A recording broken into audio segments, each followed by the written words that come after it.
Welcome to Secretos Brillantes, donde historias de traición, justicia y redención se desarrollan con una fuerza silenciosa. Aquí, cada lección se aprende con esfuerzo, cada emoción es profunda y cada giro inesperado deja huella. Así que pónganse cómodos y dejen que esta historia les recuerde que a veces la venganza más poderosa no es ruidosa en absoluto, sino tranquila, clara e imposible de ignorar.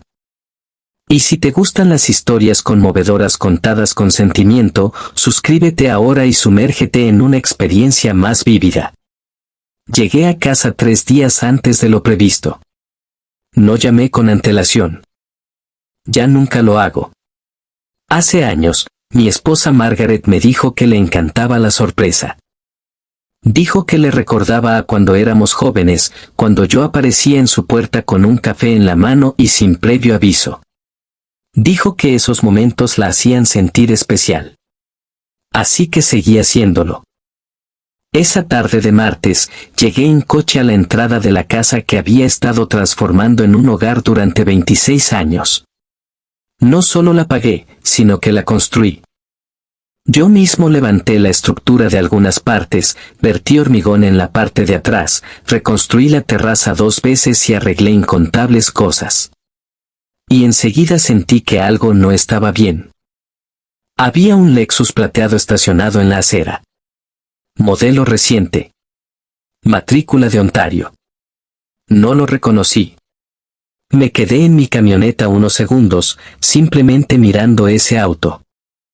¿Conoces esa sensación de que todavía no ha pasado nada, pero tu cuerpo ya sabe que algo anda mal? Eso era lo que sentía en el pecho. Entré por la puerta lateral del garaje, como siempre. 30 años en la construcción te dejan con hábitos que no se pierden. Dejé mi bolso y oí voces que venían del salón antes de ver a nadie. A uno de ellos lo reconocí al instante. Diane Kershaw. La madre de mi yerno. Tenía una de esas voces que nunca necesitan permiso para dominar una habitación, aguda, refinada y siempre un poco demasiado segura de sí misma. Pasé 4 años siendo amable con esa voz por el bien de mi hija Sophie. Me dirigí sigilosamente hacia la sala de estar. Margaret estaba sentada en su sillón junto a la ventana, el mismo en el que siempre se sienta cuando lee. Pero no tenía ningún libro en las manos. Estaba sentada rígida, con las manos fuertemente entrelazadas sobre el regazo. Tenía los ojos rojos. No es el tipo de enrojecimiento pasajero. Es el que te indica que alguien ha estado aguantando más de lo debido. En el sofá estaban sentados Diane y su marido, Frank. Entre ellos, sobre la mesa de centro, había una pila de papeles recortados y marcados con pestañas de colores. Sabía perfectamente qué tipo de visita era esta. De esas en las que la gente trae documentos ya preparados porque no quiere discutir. Quieren que se cumpla. Diane levantó la vista primero. Por un segundo, capté algo en su rostro, no exactamente vergüenza, sino el rápido ajuste de alguien que acababa de perder el control de la habitación. Entonces ella sonrió. Robert. No esperábamos que volvieras tan pronto. Somos 2, dije. Miré a mi esposa. Margaret, ¿estás bien? Me miró, y vi cómo el alivio se reflejaba en su rostro tan rápidamente que dolía verlo. Alivio, y algo parecido a la vergüenza. Esa parte me afectó un poco. Porque ella no había hecho nada malo. Estoy bien, dijo ella. Ella no lo era. Asentí con la cabeza hacia los papeles. ¿Qué es todo esto? Frank respondió primero. Siempre hablaba como un hombre que esperaba ser escuchado porque había trabajado en finanzas y pensaba que eso significaba que el resto debíamos seguirle la corriente. Es un acuerdo de préstamo sencillo, dijo. Sophie y David necesitan ayuda para expandir el negocio. El banco exige garantías adicionales. Dimos por hecho que sería un asunto familiar sin complicaciones. Lo miré. ¿Quieres que reconstruyamos nuestra casa? Sería simplemente un daño colateral, dijo, como si eso lo hiciera inofensivo. Me volví hacia Margaret. ¿Cuánto tiempo llevan aquí? Ella dudó. Casi 2 horas. 2 horas. 2 horas de Diane hablando. 2 horas de presión. 2 horas de mi esposa sentada en su propia casa, acorralada en algo que no quería. Los miré de nuevo. Tienes que irte, dije. Diane mantuvo esa misma expresión ensayada. Robert, si nos dejaras explicarte, ya lo entiendo, dije. Entraste en mi casa mientras yo no estaba y pasaste 2 horas intentando que mi esposa firmara algo que claramente no quería firmar. Así que esta visita ha terminado. Entonces Frank se puso de pie, intentando usar su tamaño como si le diera más peso a su argumento. No hay necesidad de hostilidad. Somos familia. Lo miré a los ojos. Ustedes son los suegros de mi hija. Eso no es lo mismo. Recojan sus papeles y váyanse. Tras eso, se produjo un largo silencio. Diane me miró como miran las personas que están decidiendo si insistir más aún dará resultado. Luego empezó a recoger los papeles. Lentamente, con cuidado, como si marcharse a velocidad normal pudiera, de alguna manera, rebajar su estatus en el mundo. Pero se fueron. En el instante en que la puerta se cerró tras ellos, toda la casa se sintió diferente. Me senté frente a Margaret y le dije, cuéntamelo todo. Y así lo hizo. Había comenzado unas semanas antes. David, el marido de Sophie, llamó sabiendo que yo estaría trabajando. Dijo que él y Sophie tenían problemas económicos. Le comentó a Margaret que el negocio de reformas había crecido demasiado rápido, que tenían un déficit de financiación a corto plazo y que, si no lo solucionaban pronto, perderían un contrato importante. Nos preguntó si usaríamos nuestra casa como seguridad. Margaret le dijo que tendría que hablarlo conmigo. Ahí debería haber terminado todo. Pero al día siguiente llamó Diane. Luego Frank. Después Sophie, disgustada y llorando, le pidió a su madre que no complicara aún más las cosas. Después de eso, las llamadas no pararon de llegar. Para cuando Diane y Frank llegaron a nuestra casa con esos papeles y esas pestañas de colores, Margaret ya estaba lo suficientemente convencida como para dejarlos entrar. Pero ella no había firmado. Ni una página. Eso importaba.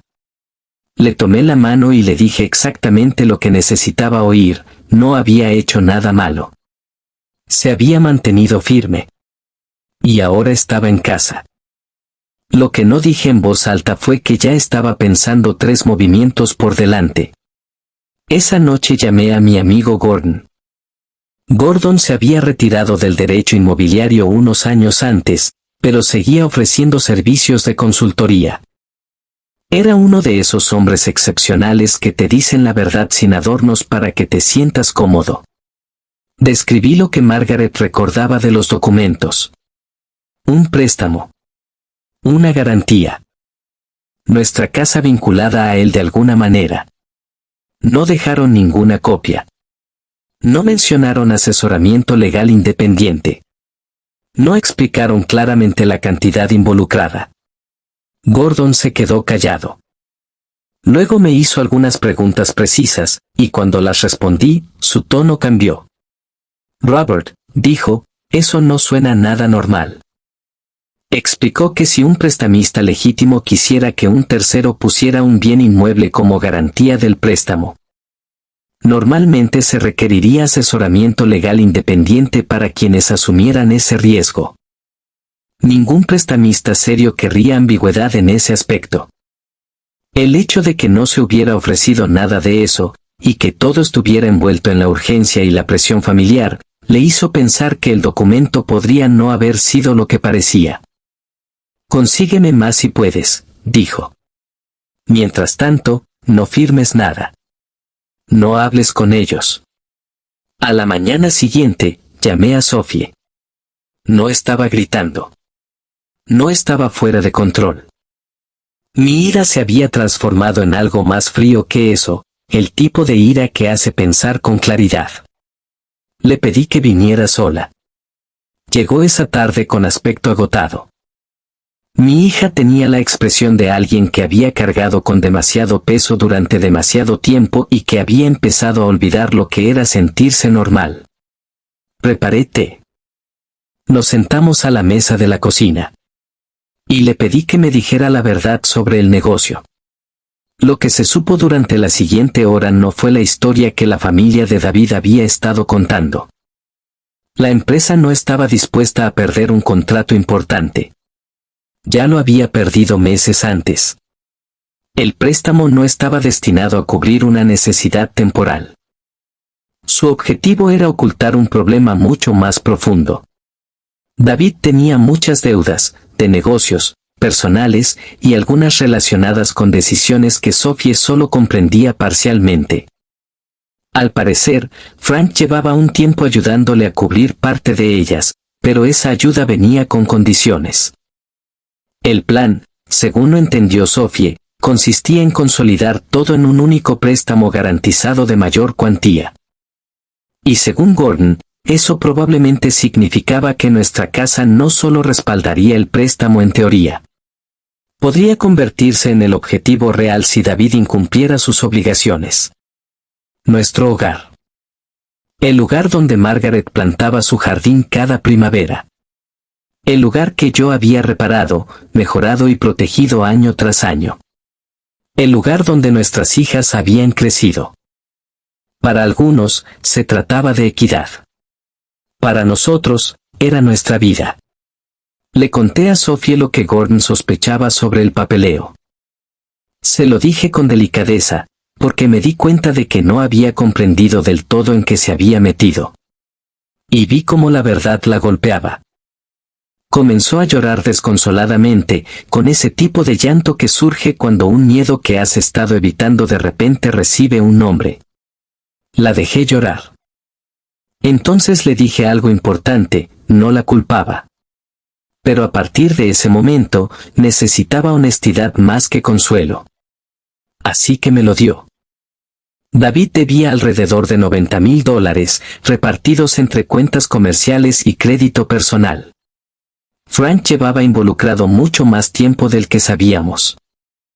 Y la presión para que nos involucráramos no había surgido solo de la desesperación. Había sido una estrategia. Fue en ese momento cuando dejé de verlo como un lío familiar y comencé a verlo como lo que realmente era. Una configuración. Durante la semana siguiente, me moví con discreción. Gordon me puso en contacto con Patricia, una abogada especializada en fraude financiero y declaraciones falsas relacionadas con la propiedad. Le conté todo lo que Margaret y Sophie recordaban. Patricia ya había visto tácticas similares, no falsificaciones evidentes, sino documentos redactados para ocultar su verdadero efecto a la gente común. Me dijo claramente que, si el acuerdo existía tal como se había descrito, estábamos ante algo lo suficientemente serio como para denunciarlo. Entonces encontró algo más. El nombre de Frank Kershaw había aparecido en una demanda civil en otra provincia un par de años antes. Un patrón similar. Un acuerdo similar. Un acuerdo extrajudicial. Sin admisión de culpabilidad. Cuando Patricia me dijo eso, me quedé pensando en ello durante mucho tiempo. Porque ese fue el momento en que todo se agudizó. Esto no fue pánico. No fue un error aislado. Fue un método. Un sistema discreto y bien establecido, basado en encontrar personas que amaran a alguien lo suficiente como para correr un riesgo que no comprendían del todo. Pensé en Margaret sentada en esa silla. En sus manos juntas. En 2 horas de presión educada en mi propia sala de estar. Y supe que esto tenía que detenerse de una vez por todas. Volví a llamar a Sophie y le dije que necesitaba reunirme con ella y con David. Vinieron ese sábado. Margaret se sentó a mi lado. Sophie se sentó cerca de su marido, aunque no lo suficientemente cerca como para parecer unidos. David parecía agotado, como si el sueño también lo hubiera estado eludiendo. Tenía los resultados preliminares de Patricia en una carpeta sobre la mesa que nos separaba. No alcé la voz. No hacía falta. Le conté a David lo que sabíamos. Le dije que el documento no parecía ser lo que se había descrito. Le hablé de la denuncia anterior relacionada con su padre. Le dije que Patricia estaba preparando una demanda formal y que, dependiendo de cómo se desarrollaran los acontecimientos, esto podría ir más allá de un asunto civil. David miró fijamente la carpeta y dijo en voz baja que no sabía que los documentos estuvieran estructurados de esa manera. Que sus padres le habían dicho que era lo habitual. Creí que podría estar diciendo la verdad, al menos en parte. Pero la fe no borró lo que había sucedido. Así que le expliqué cómo sería la cooperación. Un informe completo por escrito para Patricia. Divulgación completa de la deuda. La historia de las conversaciones con sus padres. Y una cosa más. Necesitaba hablar directamente con mi esposa y reconocer lo que le habían hecho. A mí no. Para Margaret. Porque ella era a quien habían intentado acorralar. Él estuvo de acuerdo. La conversación con Frank y Diane tuvo lugar más tarde, y yo no estaba presente. Patricia se encargó de ello. Después me contó que Frank intentó zafarse del asunto amenazándolo con presentar contrademandas, lo cual no la impresionó en absoluto. Según Patricia, Diane tenía muy poco que decir una vez que se dio cuenta de que ya no podía manipular a la gente. A finales de ese mes, la denuncia ya había sido presentada. El proceso fue lento, como suele ocurrir en estos casos. Pero avanzó. Meses después, la Agencia de Protección Financiera del Consumidor encontró pruebas suficientes para proceder formalmente. Finalmente, Frank Kershaw fue condenado en un juicio civil relacionado con el acuerdo. Había que desmantelar la estructura de deuda que rodeaba el plan. Se reconoció formalmente que el documento que se le mostró a Margaret tergiversaba su contenido real. No, Frank no fue a prisión. No voy a fingir que eso no me decepcionó. Yo esperaba más. Patricia también. Gordon también. Pero un juicio civil sigue siendo un juicio. Y esta vez no había un acuerdo extrajudicial tras el que esconderse. Su reputación sufrió un golpe del que no se recuperó. El círculo de personas y contactos en los que confiaba comenzó a desmoronarse. Y cuando la denuncia se hizo pública, otras dos familias se presentaron. Pienso en ellos a menudo.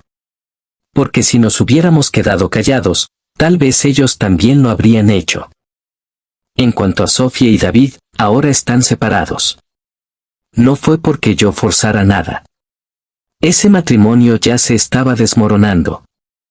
Sophie me ha dicho más de una vez que, por dolorosos que fueran esos meses, le dieron la claridad que necesitaba. Estoy orgulloso de ella. ¿Y Margaret? Ella todavía conserva su jardín junto a la valla sur. La primavera pasada, por fin plantó la lavanda de la que llevaba años hablando. Le construí un nuevo bancal elevado de cedro en un fin de semana. Todavía vivimos en esa casa. Algunas tardes nos sentamos en la terraza trasera. Yo tomo café. Ella toma té. Y a veces no decimos ni una palabra, porque la paz no siempre necesita comentarios. Tengo 63 años. Me gané la vida con mis manos, y construí mi hogar de la misma manera. Y esto es lo que sé ahora. Las personas que desean acceder a lo que has construido rara vez llegan con aspecto peligroso. Tienen un aspecto razonable. Dicen que están intentando ayudar. Utilizan palabras como familia, temporario, procedimiento estándar. Traen páginas impresas, voces tranquilas y explicaciones destinadas a hacer que tu resistencia parezca egoísta. No caigas en la trampa. Existe una diferencia entre apoyo y manipulación, y a veces la única diferencia real radica en si la persona que pide se beneficia más que la persona que accede. Me alegra haber vuelto temprano a casa ese martes. No porque tuviera un plan maestro. No lo tenía. Cuando entré en esa habitación, no estaba pensando en estrategias legales, ni en quejas, ni en investigaciones. Vi a mi esposa angustiada, a unos desconocidos con papeles sobre mi mesa, e inmediatamente comprendí una cosa: no pertenecían a ese lugar. Lo más importante que hice en toda esa historia ocurrió antes de los abogados, antes de las pruebas, antes de la presentación de los documentos. Fue el momento en que, estando en mi propia sala de estar, me negué a permitir que su versión de los hechos continuara. Ese fue el punto de inflexión. No porque lo solucionara todo en ese instante, sino porque cesó la presión y dejó espacio para la verdad. A la gente se le enseña, de forma sutil, a confundir la cortesía con la virtud. Creer que mantener la paz es más importante que proteger lo que realmente importa. Pensar que decir no te convierte en una persona difícil. No lo hace. A veces, decir no es lo más ético que puedes hacer. A veces, el acto más impactante no es nada dramático. Se trata simplemente de negarse a renunciar a tu criterio porque alguien más se presentó con un mejor empaque. Así que, si hay algo que debas sacar de esta historia, que sea esto: no necesitas una estrategia perfecta antes de trazar una línea. No necesitas tener todas las respuestas antes de proteger tu hogar, tu paz o a la persona que amas. A veces, todo lo que necesitas es la voluntad de ponerte de pie en medio de una habitación que de repente se siente mal, y decir, con claridad, calma y sin disculpas, no, y decirlo en serio.